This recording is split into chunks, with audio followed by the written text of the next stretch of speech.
Kamusta mga kahabi? Ito yung pinakahuling last na itlog na inaantay natin lumabas. Bale, ito ay mula doon sa ating pinakahuling clutch, which is yung ating pang-apat na fourth clutch ng corn snake ngayong breeding season 2026. Bale, hindi na nga siya nakatagos. Pag-check ko kasi, hindi na siya gumagalaw. Kaya ang ginawa ko, hinugot ko na siya mula doon sa kanyang itlog.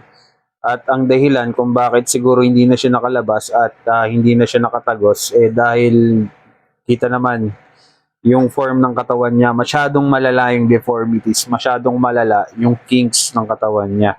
Kaya siguro hindi niya nakinaya, sumuko na siya, 'di ba?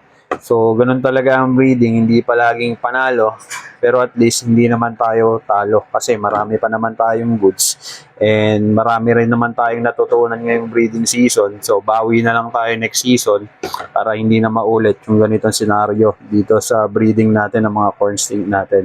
Sayang, ang ganda pa naman kung titignan natin mga kahabi, ang mutation nito ay Anery motley.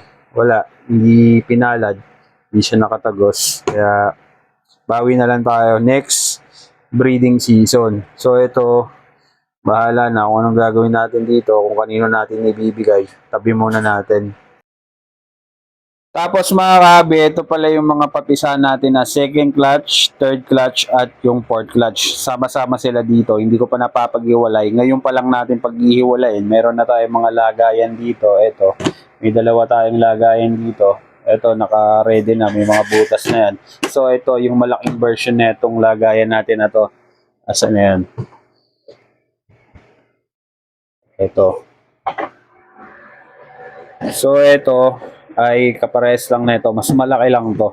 Tapos itong isa transparent. So pares lang yan. Mas malaki lang to. Tapos ito may nakalagay kasi to na isang corn snake hatchling. Hindi naman tayo pwede maglagay ng marami dito at pag-iwa-hiwalay rin naman natin. Kaya yun, dito tayo maglalagay ng mga corn snake hatchling. Kaya ito mga kahabi, papakita ko muna sa inyo yung mga papisa nating corn snake. Bali nandito nga yung second clutch, third clutch at yung pang fourth clutch natin. Sama-sama sila dito and check muna natin bago natin pag-iwa-hiwalayin mga kahabi. So ito na sila ngayon. Yung iba nakapag-shed na and ito nag-shed pa lang Tempo So ito naman mga kahabi, hindi naman tayo mahirapan sa pag-identify ng mga hatchling na to by clutches kasi iba-iba naman ang parents nito. Iba yung parents ng second clutch, fourth clutch at third clutch kaya madali lang ma-distinguish or ma-identify kung saan sila nabibilang. So ito sila mga kahabi, grabe ang dami pa rin naman. Kasi yung iba dito may mga slight kink. Ayan Tapos na-hit natin yung matagal na nating pina-project, yung caramel at ito ata yung caramel. Ito mga kahabi, na-hit natin yung pinaka project ko talaga kasi ang pinakaunang first corn snake ko nga ay caramel. Ang hindi lang pinalad yung crimson. Nakapagpalabas tayo ng crimson, ang problema hindi rin nakatagos. Kaya bawi na lang talaga sa susunod. Tapos hindi lang crimson ang na-hit natin. Ito hindi ko pa sigurado pero parang Amber ata yung mutation na ito. So, hindi lang, lumagpas pa tayo dun sa project natin. Ayan Kapagpalabas tayo ng Amber.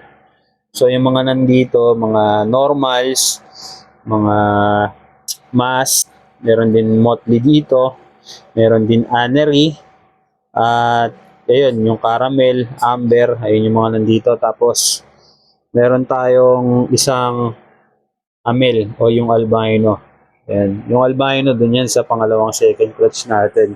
So ayan yung papisa natin ngayong 2026 breeding season ng corn snake mga kahabi. So yun nga lang, yung iba nga dito may mga slight na kinks. Kaya ikikip natin yan. I-hold natin yung mga yan. So ayan sila dami nila. Grabe. Marami tayong papakainin. Maraming pinkies to mga kahabi. Ayan, nag-i-start na silang maglikot kasi binulabog natin.